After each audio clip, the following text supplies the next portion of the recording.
I saw an advert online for a building job in the UK. I called this Polish guy.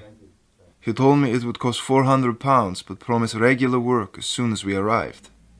He said he would sort out somewhere to live with the other men I would be working with. I was happy and optimistic. I had lost my job in Poland and had no money. I was told I could pay for my transport and accommodation out of my first month's wages. It looked like a chance for a new life. I was driven to the UK in a minibus with some other people and dropped off outside the accommodation. I came to the UK 3 years ago looking for work. I got some occasional shifts as a cleaner, but I wanted a permanent job with a regular pay. A friend told me he knew someone who could find work for me in a salad packing factory, and he gave me a number to call. I called the number. It was a Lithuanian man. He said the work was guaranteed. I transferred £300 to him, and he told me to contact a lady at a recruitment agency who would organize the work for me. I started temporary work at the factory through the recruitment agency, and things were better.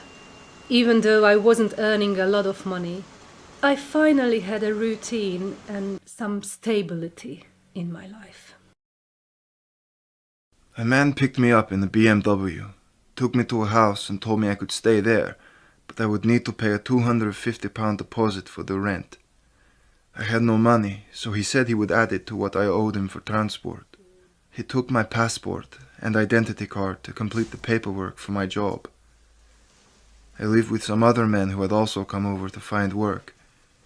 The house was overcrowded with dirty mattresses and sheets. It didn't feel safe. The job I was promised didn't exist. I wasn't given work for 6 weeks.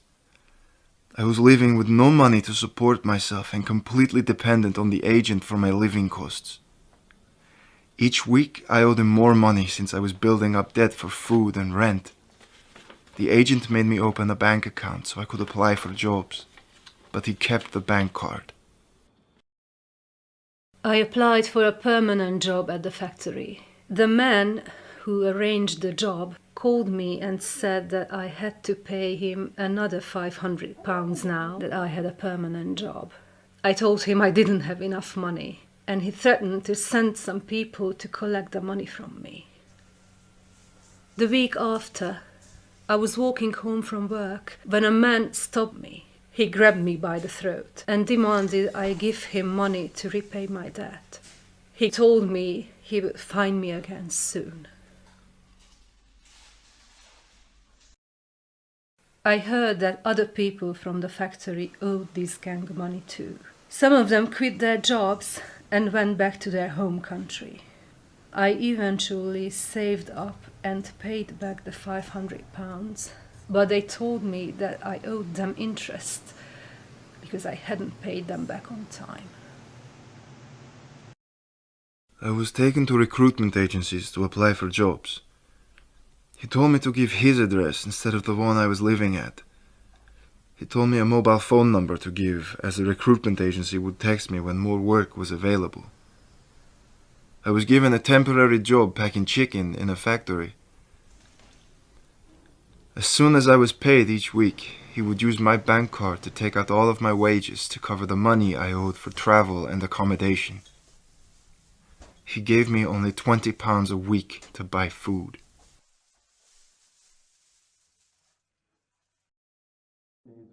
I felt constantly threatened by him.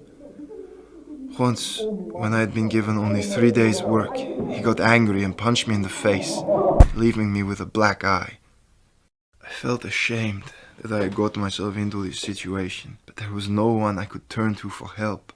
He had total control of my life, and I didn't think I would ever get out of the debt I was in. At the weekend I went to do my shopping with a friend, and we were attacked by the gang. I was pushed around, and my friend tried to argue with them.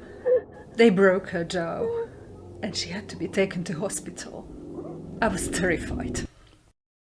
My life was totally miserable. I didn't leave the house for months, except for work. And I couldn't sleep because I was too scared that the gang might come to my house in the night. I wanted to ask for help, tell someone what was going on, but I didn't know who could help.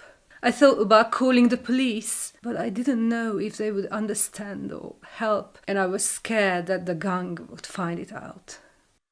A detective came to my house with a Lithuanian translator and said he was investigating a gang that had been threatening workers in the area.